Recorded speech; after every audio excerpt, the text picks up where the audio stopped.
Breaking news Delhi liquor scam కేసులో కేసీఆర్ కూతురు కవితకు బెయిల్ మంజూరైంది. షరతులతో కూడిన బెయిల్ ను సుప్రీంకోర్టు మంజూరు చేసింది. దీనికి సంబంధించి తాజా సమాచారం అందించడానికి మా ప్రతినిధి శివ ఢిల్లీ నుండి లైవ్ లో సిద్ధంగా ఉన్నారు. శివ, చెప్పండి. అయితే కవితకు అయితే బెయిల్ షరతులతో కూడిన బెయిల్ లభించింది. దీనికి సంబంధించి ఏ విధమైన షరతులు విధించారు కవితకి? రైట్, ఢిల్లీ లిక్కర్ పాలసీ కేసులో ఎమ్మెల్సీ కవితకు భారీ ఊరట లభించిందని చెప్పుకోవాలి. గత 5 నెలలుగా తిహార్ జైల్లో ఉన్న కవితకు ఈరోజు సుప్రీంకోర్టులో ద్విసభ్య ధర్మాసనం జస్టిస్ సంజీవ్ ఖన్నా, జస్టిస్ కేవీ విశ్వనాథులతో కూడిన ద్విసభ్య ధర్మాసనం కవితకు బెయిల్ మంజూరు చేసింది. కొన్ని కండిషన్స్తో బెయిల్ మంజూరు చేసినట్టు తెలిసింది. కండిషన్స్తో కూడిన బెయిల్ మంజూరు చేసింది. మొత్తంగా చూసుకుంటే 5 నెలల సుదీర్ఘంగా ఈ కవిత తిహార్ జైల్లో తన జైలు జీవితాన్ని గడుపుతూ ఉన్నారు. ఈ నెలలోనే ఇటు తిహార్ జైలు అధికారులతో పలుమార్లు ఇటు అంటే కవితకు సంబంధించిన వారి కుటుంబ సభ్యులు తిహార్ జైలుకి వెళ్ళడం, ములాఖాత్ కావడం, కవితకు ధైర్యం చెప్పే ప్రయత్నం చేయడం, త్వరలోనే కవితకు బెయిల్ వస్తుందంటూ కూడా కేటీఆర్, హరీష్ రావు వారి కుటుంబ సభ్యులు అయితే ధీమా వ్యక్తం చేస్తున్నారు. గత పర్యటన సందర్భంగా కూడా న్యాయ నిపుణులతో సంప్రదింపులు జరిపిన హరీష్ రావు, కేటీఆర్ కవితకు ఎట్టి పరిస్థితులను బెయిల్ తీసుకురావాలనేది ప్రధానంగా వారందరూ ఆశాభావం అయితే వ్యక్తం చేశారు. ఎట్టకేలకు కవితకు ఈరోజు ఉదయం వాదనలు ప్రారంభమైన తర్వాత దాదాపు సుదీర్ఘంగా గంటన్నర పాటు ఈ వాదనలు కొనసాగాయి. ఇటు ముకుల్ రోహత్కి కవిత తరపున మొదట వాదనలు వినిపించారు. కవితకు సంబంధించి అనేక ఆధారాలను కవిత దగ్గర ఉన్నాయి, డిలీట్ చేశారు, ధ్వంసం చేశారు అనేది ప్రధానంగా కవిత మీద అనేక ఆరోపణలు, అభియోగాలు నమోదు చేసింది ఈడీ, సిబిఐ దర్యాప్తు సంస్థలు. కానీ ఎటువంటి ఆధారాలు దొరకలేదు. దాదాపు 493 మందిని విచారించారు. 50,000 పేజీలు ఇటు ఈడీకి సంబంధించి కానీ సిబిఐకి సంబంధించి కానీ 50,000 పేజీలకు సంబంధించి ఛార్జ్షీట్లు దాఖలు చేశారు. అనేక మందిని విచారించినప్పటికీ 57 మంది నిందితులను దీనిలో చేర్చారు. కవితతో పాటు అనేక మందిని విచారించారు, అనేక మందిని అరెస్ట్ చేశారు, అనేక మంది అప్రూవర్గా కూడా మారిన పరిస్థితి అయితే కనిపిస్తుంది. కానీ కవితకు వ్యతిరేకంగా ఎక్కడ కూడా 100 కోట్ల రూపాయలు అయితే కవిత చేతులు మార్చారు. ముడుపులు అనేవి సౌత్ గ్రూప్ నుంచి నార్త్ గ్రూప్కు అందాయి, కవితనే కీలకంగా వ్యవహరించారంటూ ఆరోపించారు. కానీ సింగిల్ పైసా కూడా దర్యాప్తు సంస్థలు రికవరీ చేయలేకపోయారనేది ప్రధానంగా ఆ కవిత తరపున ముకుల్ రోహత్గి తన వాదనలు వినిపించారు. వాదనలు వినిపించిన నేపథ్యంలో ఎట్టకేలకు అంటే ఒకవైపు కవిత తరపున వాదనలు ముకుల్ రోహత్గి వినిపించారు, ఇటు ఈ దర్యాప్తు సంస్థల తరపున ఎస్వి రాజు తన వాదనలు వినిపించారు. అంటే మహిళ ఎంత మాత్రాన కవితకు ఏ విధంగా బెయిల్ మంజూరు చేస్తారు, అంటే విద్యా అర్హత కానీ సమాజంలో పలుకుబడి కానీ బెయిల్కు సంబంధించి అర్హతను సూచించవంటూ కూడా దర్యాప్తు సంస్థల తరపున ముకుల్ రోహత్గి తన వాదనలు వినిపించారు. కానీ ఇరువురు వాదనలు విన్న తర్వాత అంటే కవిత విచారణకు సహకరించలేదంటూ కూడా ఈడీ విచారణ సందర్భంగా గతంలో ఏదైతే 2023 మార్చిలో విచారించి 4 రోజుల పాటు దాదాపు 30 గంటలకు పైగా కవితను విచారించారు. ఆ సందర్భంలోనే కవిత తన మొబైల్ ఫోన్లను ఏదైతే ఈడీ అయితే సిబిఐ ఆరోపిస్తూ ఉన్నాయో ఫోన్లను ధ్వంసం చేశారు, సాక్ష్యాలను ధ్వంసం చేశారని ఏవైతే చెప్తూ ఉన్నారో ఆ ఫోన్లను కూడా ఈడీ కార్యాలయంలో 10 ఫోన్లను విచారణ సందర్భంగా సబ్మిట్ చేశారు. దానిలో సాక్ష్యాలను డిలీట్ చేశారంటూ కూడా కవిత మీద అనేక అభియోగాలు నమోదు చేశారు. కానీ ఆ ఫోన్లను తాను ధ్వంసం చేయలేదు, తన ఇంట్లో ఉన్న సర్వెంట్స్కి ఇచ్చారు అనేది ప్రధానంగా కవిత తరపున వాదనలు వినిపించారు. డేటా కూడా రికవరీ చేశారు. కానీ దాంట్లో ఏదైనా ఆధారాలు ఉంటే, ఏదైనా తప్పు చేస్తే ఆధారాలు ఉంటాయి, కానీ దాంట్లో ఎటువంటి ఆధారాలు లేవు. ఎటువంటి డాక్యుమెంట్ పరంగా కానీ డేటా పరంగా కానీ ఏవి కూడా ఎగనెస్ట్గా కవితకు ఎగనెస్ట్గా ఈడీ అధికారులకు కానీ సిబిఐ కానీ దొరకలేదు. కానీ లేనిపోని అభియోగాలు నమోదు చేస్తున్నారు. అరుణ్ రామచంద్రపిల్లని అరెస్ట్ చేసి భయపెట్టి స్టేట్మెంట్ తీసుకున్నారు.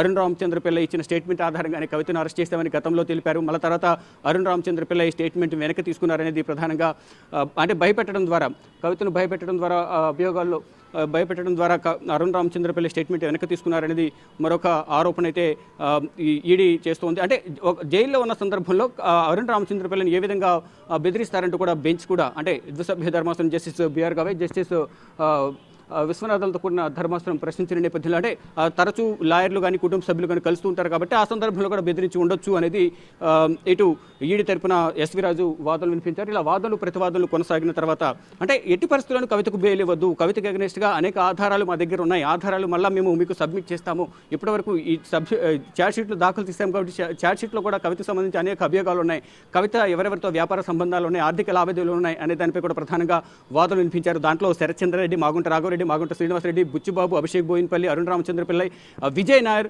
ఇలా సౌత్ గ్రూప్లో కీలకంగా ఉన్న ఇటు అరవింద్ కేజ్రీవాల్ కానీ, మనీష్ సిసోడియా, ఇటు ఇండోస్పిరిట్ అధినేత సమీర్ మహేంద్రు, అమిత్ అరోరా, దినేష్ అరోరా, వీరందరూ కూడా అంటే మొదట ఈ ఢిల్లీ లిక్కర్ పాలసీ అనేది 2021-22కు సంబంధించి ఢిల్లీ లిక్కర్ పాలసీ రూపకల్పనలో దినేష్ అరోరా, విజయ్ నాయర్ కీలకంగా వ్యవహరించారు.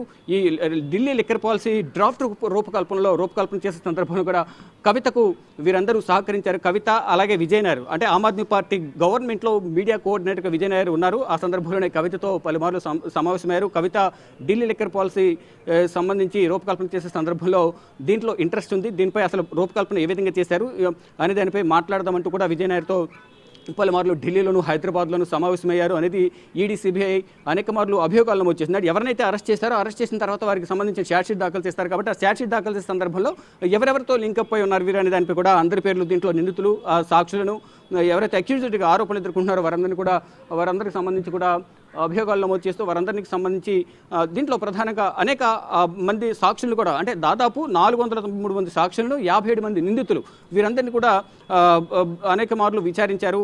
మరోవైపు తెలంగాణకు సంబంధించి ఒక పత్రికకు సంబంధించి ముత్తా గౌతమ్ను కూడా విచారించారు.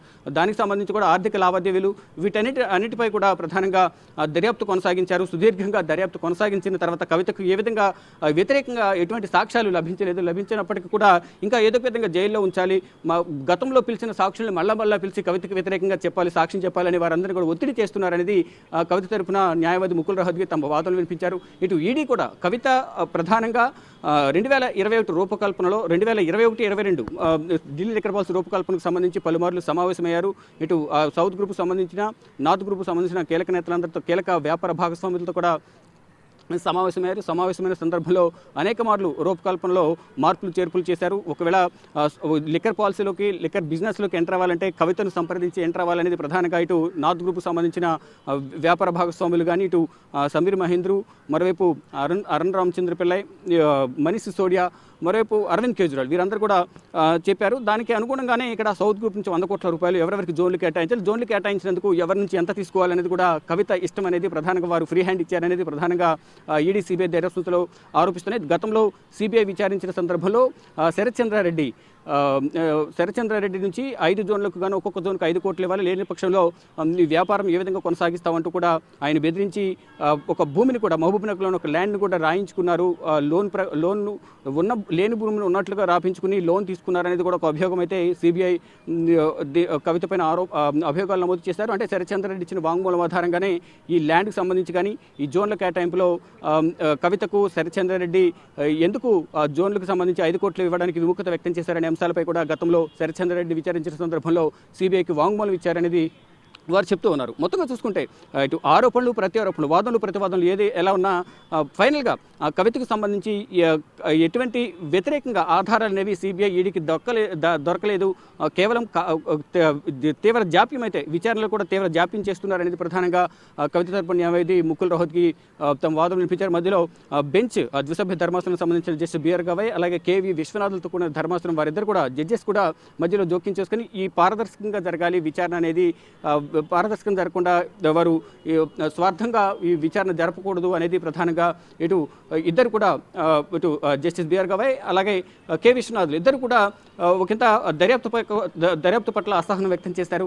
మొత్తంగా అంటే కండిషన్స్తో కూడిన బెయిల్ మంజూరు చేస్తామంటూ ముందుగానే విచారణ సందర్భంగా తెలిపారు. కానీ ఇటు మొత్తం ఇంకా మరికొన్ని డాక్యుమెంట్స్ ఉన్నాయి, డాక్యుమెంట్స్ కూడా చూడండి, చూసిన తర్వాత మీరు జడ్జిమెంట్ ఇవ్వండి అంటూ కూడా ఎస్వి రాజు దర్యాప్తు సంస్థల తరపున ఎస్వి రాజు వాదనలు వినిపించారు. కానీ ఫైనల్గా కవితకు కండిషన్స్తో కూడా ఒక బెయిల్ అయితే మంజూరు చేసినట్టుగా కూడా చెప్తూ ఉన్నారు. మొత్తంగా చూసుకుంటే సుదీర్ఘకాలం అంటే దాదాపు 5 నెలల తర్వాత మార్చి 15న కవితను హైదరాబాద్లో ఈడీ అధికారులు అరెస్ట్ చేశారు. అరెస్ట్ చేసిన తర్వాత అదే రోజు రాత్రి ఢిల్లీకి తీసుకొచ్చారు. 16వ తేదీన రౌజని కోర్టులో హాజరుపరిచిన తర్వాత మొత్తం 10 రోజులు కవితకు ఈడీ కస్టడీ ఇచ్చారు. ఈడీ కస్టడీలో ఉండగానే అంటే మార్చి 15న ఈడీ కస్టడీ ముగిసిన తర్వాత జ్యుడిషియల్ కస్టడీకి తిహార్ జైలుకు తరలించారు. తిహార్ జైల్లో ఉండగానే ఈడీ కేసులో జ్యుడిషియల్ కస్టడీలో ఉండగానే 5వ తేదీన కవితను విచారిస్తామంటూ కూడా రౌజని కోర్టు దగ్గర సిబిఐ పర్మిషన్ తీసుకుని 6వ తేదీన విచారించింది. 6వ తేదీన విచారించిన తర్వాత కవితను 11వ తేదీన అంటే రంజాన్ పండుగ రోజు కవితను అరెస్ట్ చేశారు. ఏప్రిల్ 11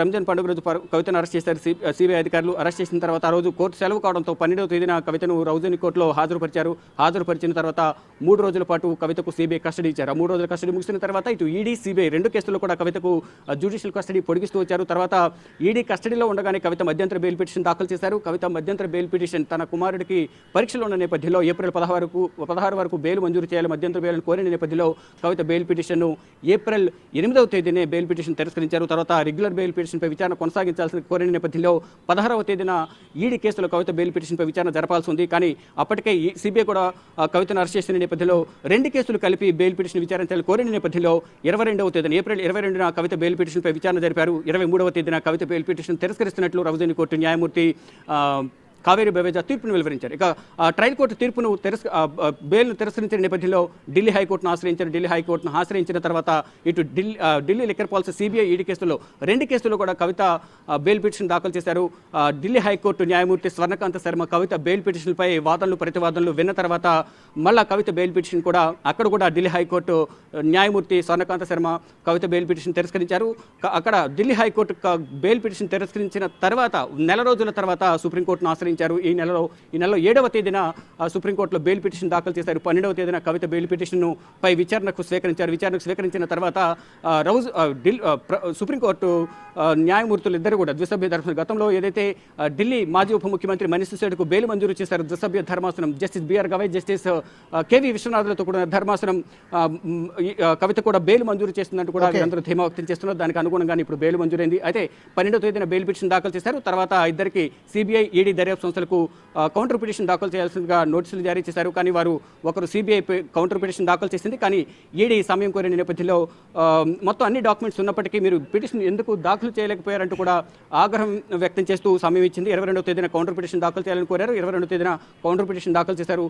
ఇక రీజాయిండర్ కూడా శుక్రవారం కవిత తరపు న్యాయవాదులు రీజాయిండర్ పిటిషన్ దాఖలు చేసేందుకు సమయం ఇచ్చిన నేపథ్యంలో ఇద్దరు కూడా ఇటు కౌంటర్ పిటిషన్ మరియు రీజాయిండర్ పిటిషన్ 2 దాఖలు చేశారు. ఈ 2 దాఖలు చేసిన తర్వాత ఈరోజు కవిత బెయిల్ పిటిషన్పై విచారణ చేశారు. మొదట ముకుల్ రోహత్గి కవిత తరపున న్యాయవాది వాదనలు వినిపించారు. తర్వాత ఎస్వి రాజు ఈడీ అలాగే సిబిఐ దర్యాప్తు సంస్థ తరపున వాదనలు వినిపించారు. ఇరువురు వాదనలు విన్న తర్వాత అంటే ఎవరికి వారు గతంలో ఏవైతే వాదనలు వినిపించారో అవే వాదనలు మళ్ళీ ట్రయల్ కోర్టులో అవే వాదనలు, ఢిల్లీ హైకోర్టులో అవే వాదనలు, ఇప్పుడు కూడా అవే వాదనలు వినిపించిన నేపథ్యంలో కానీ ఇక్కడ మెరిట్స్ ఆధారంగా ఇక్కడ బెయిల్ మంజూరు చేసినట్టుగా ప్రధాన తెలుస్తుంది. అంటే విచారణ అనేది పారదర్శకంగా జరగడం లేదు, పారదర్శకంగా వ్యవహరించాలి దర్యాప్తు సంస్థలు అనేది సుప్రీం ధర్మాసనం కూడా తెలియజేసింది. ఫైనల్గా అంటే మహిళ అయినంత మాత్రాన బెయిల్ ఏ విధంగా మంజూరు చేస్తారనేది ఈడీ తరపున న్యాయవాది ఎస్వి రాజు వాదనలు వినిపించారు. అంటే మహిళ అలాగే విద్యార్హత సమాజంలో పలుకుబడిని బట్టి ఇక్కడ బెయిల్ ఇవ్వడం కుదరదు, అనేక ఆరోపణలు ఉన్నాయి, అనేక అభియోగాలు ఉన్నాయి, కవితకు వ్యతిరేకంగా మా దగ్గర అనేక సాక్ష్యాలు ఉన్నాయి, కవితకు బెయిల్ మంజూరు చేయడం ద్వారా సాక్ష్యాలను తారుమారు చేస్తారు కాబట్టి కవితకు బెయిల్ మంజూరు చేయొద్దు అనేది ప్రధానంగా ఈడీ తరపున అలాగే సిబిఐ తరపున సీనియర్ న్యాయవాది ఎస్వి రాజు ఈ వాదనలు వినిపించారు. తర్వాత కవిత తరపున కూడా కవితకు సంబంధించి ఎటువంటి ఆధారాలు లేవు, అనేక మందిని ప్రభావితం చేశారు, 100 కోట్లు చేతులు మారాయన్నారు, కానీ ₹1 కూడా రికవరీ చేయలేకపోయారు. కానీ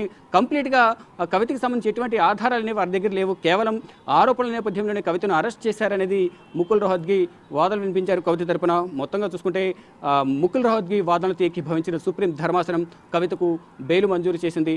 ఇక మరి కాసేపట్లో దీనికి సంబంధించిన కండిషన్స్ ఏ విధంగా ఉండబోతున్నాయి అంటే ప్రతి దానిలో కూడా ఇప్పటివరకు వచ్చిన ప్రతి బెయిల్ కండిషన్స్లో కూడా నిందితులు ఎవరైతే ఆరోపణలు ఎదుర్కొంటే వారందరూ బెయిల్కి సంబంధించిన పాస్పోర్టు సబ్మిట్ చేయాల్సి ఉంటుంది. ఎవ్రీ వీక్ దర్యాప్తు సంస్థలు ఎవరైతే ఉంటారో అక్కడికి వెళ్ళి సైన్ చేయాల్సి ఉంటుంది, వారి ముందు అటెండ్ కావాల్సి ఉంటుంది. అటెండ్ అయిన తర్వాత కొన్ని కండిషన్స్ లాస్ట్ టైం మనీష్ సిసోడియాకు 10 లక్షల బెయిల్ బాండ్ పూచికత్తుతో బెయిల్ మంజూరు చేశారు, పాస్పోర్ట్ సబ్మిట్ చేయాల్సి ఉంటుంది.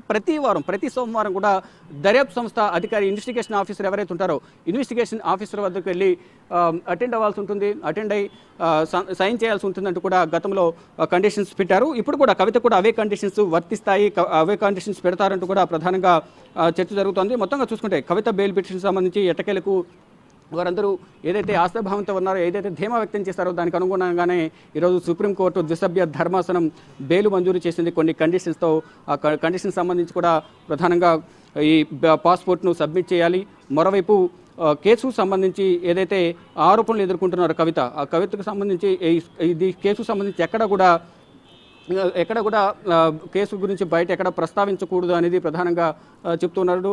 మొత్తంగా చూసుకుంటే ఢిల్లీ లిక్కర్ పాలసీ కేసులో కవిత ఏ విధంగా అయితే కీలకంగా వ్యవహరించారని చెప్తూ ఉన్నారో దానికి సంబంధించి ఎవరు కూడా దీంట్లో సాక్షులుగా ఉన్న వారిని ఎవరైతే విచారణకు ఎదుర్కొన్నారో వారితో మాట్లాడకూడదు, మరోవైపు నిందితులు ఎవరైతే ఉన్నారో వారిని భయపెట్టకూడదు, వారితో ఎప్పుడు కూడా కలవకూడదు, వారి కుటుంబ సభ్యులు కలవకూడదు, ఫోన్లో మాట్లాడకూడదు, ఇవన్నీ కూడా బెయిల్ కండిషన్స్లో ఉన్నట్లుగా కూడా తెలుస్తుంది. మొత్తం విశ్వనాథన్ మొత్తం కూడా కేసు అనేది పారదర్శకంగా జరగాలి, కానీ పారదర్శకంగా జరగడం లేదు, మీరు మొత్తం పక్షపాత ధోరణితో వ్యవహరిస్తున్నారు అనేది ఒకంత అసహనం కూడా దర్యాప్తు సంస్థల పట్ల ద్విసభ్య ధర్మాసనం కొంత అసహనం వ్యక్తం చేసింది. మొత్తంగా చూసుకుంటే ఎట్టకేలకు 5 నెలల సుదీర్ఘ ఎదురు చూపులకు భారీ ఊరట అనేది బీఆర్ఎస్ శ్రేణులు కానీ కవిత కుటుంబ సభ్యులకు భారీ ఊరట లభించిందని మనం ప్రధానంగా చెప్పుకోవాలి. 2 కోర్టుల అటు ట్రయల్ కోర్టు రౌజోని కోర్టు న్యాయమూర్తి కావేరి బవేజా, ఇటు ఢిల్లీ హైకోర్టు న్యాయమూర్తి స్వర్ణకాంత శర్మ ఇద్దరు కూడా బెయిల్ పిటిషన్ తిరస్కరించిన నేపథ్యంలో ఇక్కడ సుప్రీంకోర్టును ఆశ్రయించారు. ఎట్టకేలకు వాదనలు ప్రతివాదులు విన్న తర్వాత కవితకు సుప్రీం ద్విసభ్య ధర్మాసనం జస్టిస్ బిఆర్ గవాయ్, జస్టిస్ కేవీ విశ్వనాథులతో కూడిన ధర్మాసనం బెయిల్ అయితే మంజూరు చేసింది. ఇక దీనికి సంబంధించి కవిత ఎప్పుడు విడుదలవుతారో కూడా చూడాల్సి ఉంది. ఒకవేళ ఈరోజు సమయం తక్కువ ఉంది కాబట్టి మ్యాక్సిమం కవిత రేపు తిహార్ జైలు నుంచి విడుదలయ్యే అవకాశం కనిపిస్తూ ఉంది. ఏమన్నారు? Thank you Shiva.